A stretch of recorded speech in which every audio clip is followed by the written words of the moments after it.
And a happy Friday to you. It is Friday, March 27th, 2020. Obviously, on Friday, we wear red. We wear red on Friday. Today's the Avengers shirt. Waking up with the Avengers. Uh, Starting our morning with a cup of illy coffee as we jump into subnetting.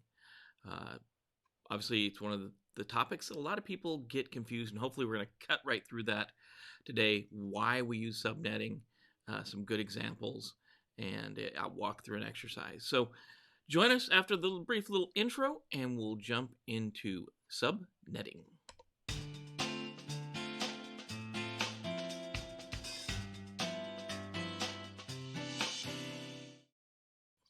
Awesome.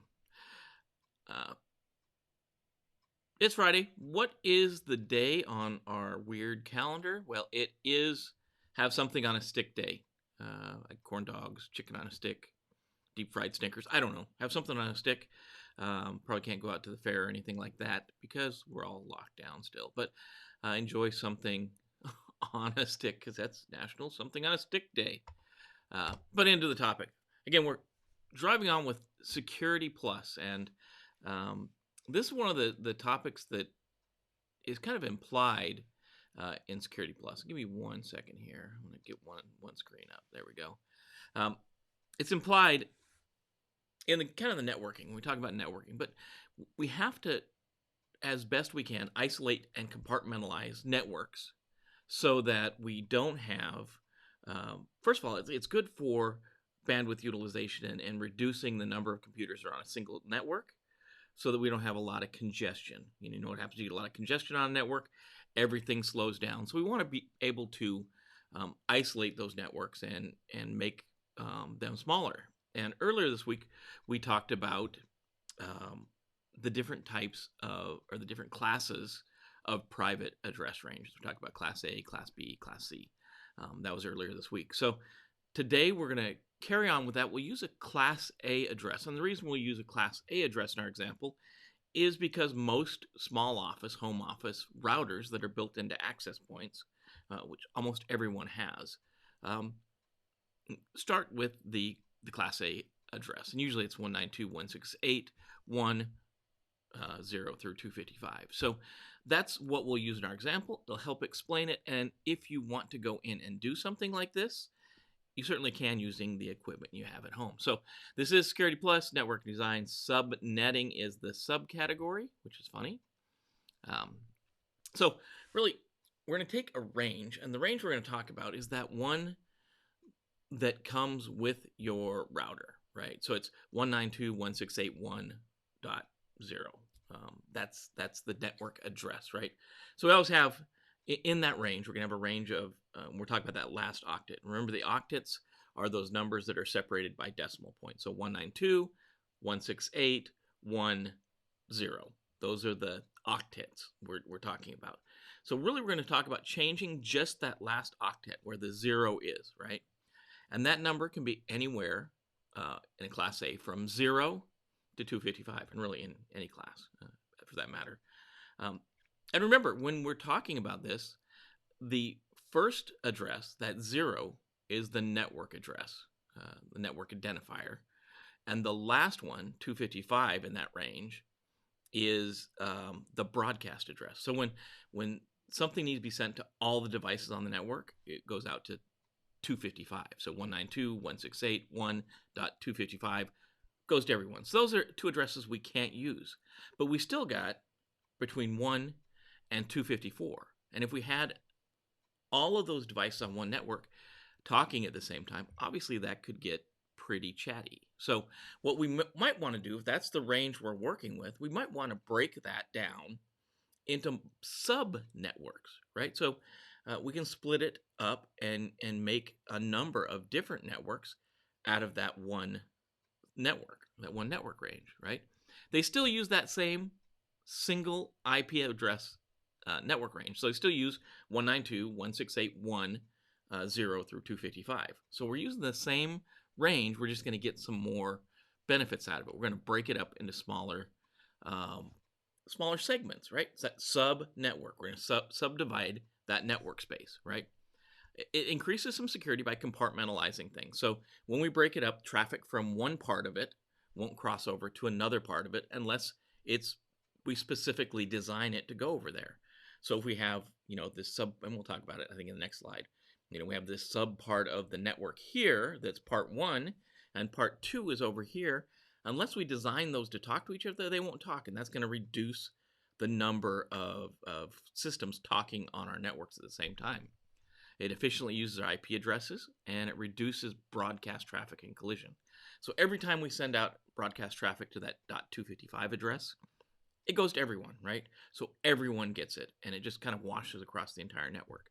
So we're going to reduce that. So when we do a broadcast, it won't go to, 253 addresses. It's going to go to whatever we have subnetted that off to be.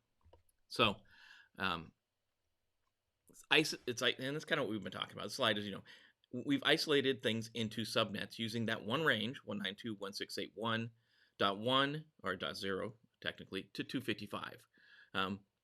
In this example, we're going to have a subnet with ID 3. It's going to be able to talk by default with anybody on that subnet, but it's not going to be able to communicate with subnet D5, ID 5. So it'll make a little more sense. We'll walk through an example because I think subnetting is one of the things that's harder for a lot of people to understand. It's just kind of weird. It's a weird thing, right? Again, we're throwing this mask on a Class A network can be made classless by putting the subnet mask on it from 255.0.0.0 to 255.224, which make it classless interdomain routing. And I don't know that most people know that classless internet domain router term, but you probably do know CIDR, and that's where we see that like /24. And the mask here, 255.0.0.0, just it's kind of what we block out, right? In our example, 192.168.1.1, we would have a mask of 255.255.255.0 because the last one is the one we're going to be working with. So, and again, not to get too crazy with this because we're going to go over an example. So that, I think, will help it. So we do use this to compartmentalize the network. In this case, we can put departments on different subnets, and generally a router, and sometimes layer 3 switch will handle this, and we can make sure that traffic is segmented and compartmentalized. And that's really what we want to do with security, and that's why it's important for security to use things like subnetting. We can compartmentalize the network. It's one easy way of doing it. It's not the most secure way of compartmentalizing or zoning off networks or separating them from each other, but it is a way. And like we always say, we build on security. We build as many layers of security as we can that help secure the network without overly interfering with the mission of the organization. So we've got to build a lot of little layers of security. So if the bad guy gets through one, there's yet another one to go through. So this is just another one. If they get on one subnet, maybe they get on the shipping subnet. They may not be able to get over to the HR subnet where they want to get the information, right? And they may those networks may be all in that same range of 192.168.1.1 through 255, right? The big thing is we monitor the traffic regularly. We update the devices regularly. We make sure they're patched. Everything on the good security practices we still have to do when we do this, right? So now we know why. We do this. It reduces traffic, right? That's an important because that's availability. We talk about our CIA Triad or our security objectives. We want to maintain availability. Sorry. So that's one of the things we're doing. We're subnetting it so we reduce traffic so that we don't congest our network and lose availability. And it makes sure that traffic is segmented. Our networks are segmented. And it leads to more confidentiality. So in our Triad, we do confidentiality and availability with this. And obviously, if we wanted to stretch it, we could get integrity worked in there as well. So for our example, when we walk through this, we're using, again, a small office, home office, access point that has a router built into it, right? The IP address range is set to 192.168.1.0 with a CIDR address of 24, right? And we want to create 4 subnets. That CIDR address means we're going to use the whole range. 24 means we use all of it, right? And we'll see that a better example. You understand it much better in just a minute. We want to make four, count them, 4 different subnets out of this one range. We want to slice it up into 4 pieces. We want it to be front office, HR, warehouse, and shipping. That's how we want to break this thing down. So let's take a look at how we break it down. First thing, I say, if we can build a cheat sheet, let's build a cheat sheet. I think Einstein said, don't memorize anything if you can look it up. So if we can remember how to build this cheat sheet, we don't have to memorize totally how to do this subnetting, right? So if we can build a cheat sheet, and this is pretty easy to do once you walk through it the first time, then you'll be able to jot this down real quick and do it. If you're doing networking all the dang time, this is probably going to come natural to you after a while. But if you're not doing it, start the easy way. We're going to build this 3-row cheat sheet, and we'll just make 10 columns, right? So we're going to have subnets, our host, and our subnet masks are the names of our rows. And then as we go across, I really wish on this tool, I could use something to highlight this. But if you look on that top row, you'll see the first or the second column is a 1. And then we're just going to double it as we go across. Because if we remember back to, we talked about binary stuff. That's what we're doing. We're just doubling it. So 1, the next one's 2, and then we're going to double to 4, then 8, 16, 32, 64, 128, 256 when we get to the other end. That's first row, right? Our second row, we're going to go back across the other way. If we think about this from left to right, we're taking 256 and we're cutting it in half each way. Or we can just go right to left back across our table with the same numbers. 1, 2, 4, 8, 16, 32, 64, 128, 256. That takes us back to the other side, right? We're almost there, right? We got one more row to do. We start with 24 in the first column, or second column, I should say, and we just increment up 1. So it's 24, 25, 26, 27, 28, 29, 30, 31, and 32. Those are all slashes, right? Slashes in front of them. That gives us our subnet mask, or a lot of people put that as a CIDR notation, a lot of people will say. So now we've got our cheat sheet made. Now let's go in and answer our question using this cheat sheet, right? So I'll put the cheat sheet at the top. We know we're making 4 subnets. So we have to look at the top line and find the one that is that would cover the number of networks we want to make, right?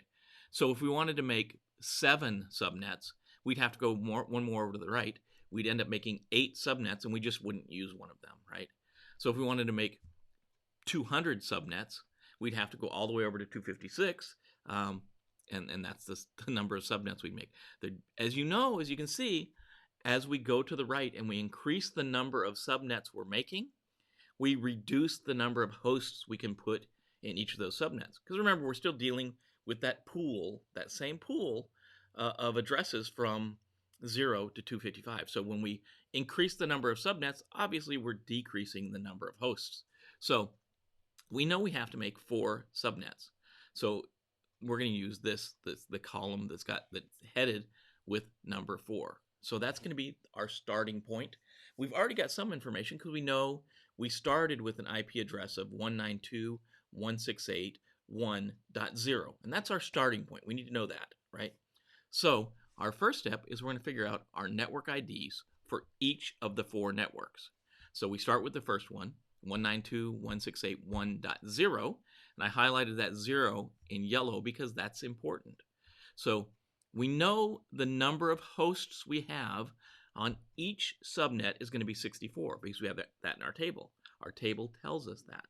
We're using this CIDR, using the subnet mask, and this number of subnets, that means that we have 64 hosts in each one. So we know we have 64 numbers in that last octet. So to figure this out, to figure out the next 3 subnet network IDs, we just add 64, right? So we take the first one 0, and then we add 64 to that, and the next one becomes 192.168.1.64. Then we add 64 again, and it becomes 192.168.1.128. And then we add 64 again, and we get 192.168.1.192. Those are our 4 network IDs. We've now got a starting point for each of our subnets, right? So that's step 1. So step 2, still going to use our same cheat sheet. We need a subnet mask assigned, because we're going to have to do this when we set up our networks. When we set up these subnets, we need to know what that mask is. And the mask in this case is /26, because it's from our table. We can look at our table, and it's going to, that /26 or that CIDR notation is going to tell us that, you know, that's what we got. That's our subnet mask. So we've got that information now. Now, let's figure out our broadcast IDs. And the broadcast ID is just the last IP address in our range. So we know that in the first case, 64, so we have 64 hosts, and we're going to add to that. And I don't know why I put -1 there. Oh, it's the arrow's off a little bit. So it's two different ways of going about this. Don't pay attention to that 64 -1. Oh yeah, sorry. Oh, I'm having a Monday. It is 64 -1 because it's the last one, right? So 64 is the start of our next IP range. So it can't be plus 64. And the reason I use 64 is because it's in our table. Sorry, guys. I didn't mean to lead you astray there.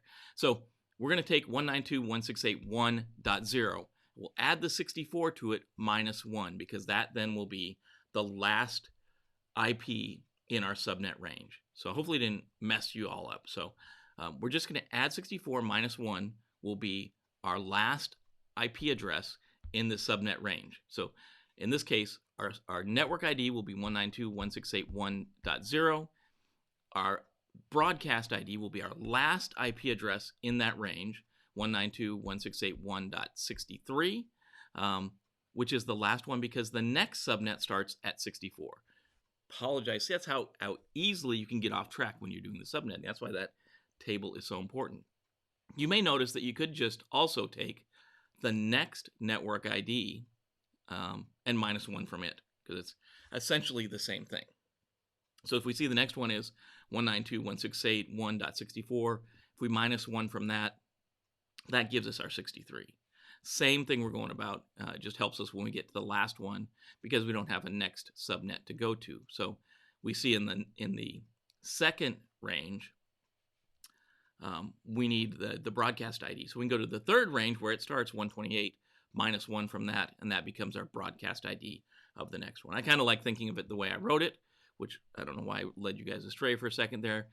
We'll take that 192.168.1.64, add 64 to it, and then -1 gives us a 127 as our broadcast ID. Hopefully get you guys all back on track now. So now we need to figure out the number of hosts we're going to have on this. Because we have our network ID and our broadcast ID, we know those are 2 addresses we're not going to use. One identifies the network, one is the broadcast for the whole network. So those are thrown out. Those are out of what we can use.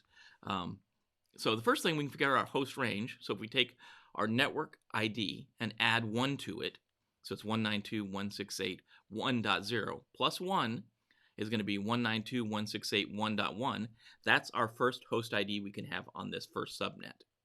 And then we take our broadcast ID and we -1 from that, because we can't use that last one either. That gives us the last possible host IP address in this range. And in this case, it's 192.168.1.62. So that way we know that we can use all of those 64 IP addresses minus the one for the network ID, minus the one for the broadcast ID. That's going to give us 62 hosts we can put on each of these subnets. So now we've got our table finished out. We know our network ID, we know our broadcast ID, we know our CIDR mask, we know our or subnet mask, I should say, CIDR or subnet mask. we know our host range, and we know how many hosts we can put on each of these networks in this subnetworking exercise, right? So hopefully that makes sense. Hopefully, if you're watching this, gives this, I got one thumbs up. I can't bring it on the screen. Apologize, but so this gives us our answer, and we can put any of these. These are our four subnets we can use, and when we set them up, we can use maybe the front office. We're going to put on the first one.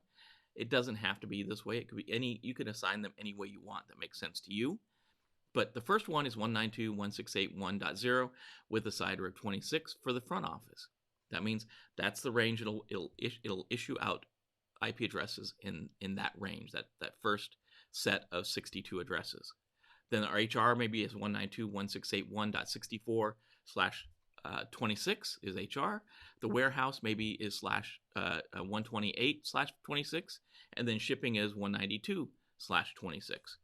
So hopefully that that gives up the easier way to do subnetting. And remember, this is for Security Plus. We're using subnetting to divide our address space into compartmentalized zones or compartmentalized sub-networks that is going to at least increase confidentiality and availability by reducing network traffic and keeping networks isolated. So hopefully this helps. If it does, let me know in the comments below. Always like, comment, subscribe. Let me know if we're on track or off track, way out in left field, whatever. I do like to hear from you. Happy Friday. Hopefully you got something read on, because we were read on Friday.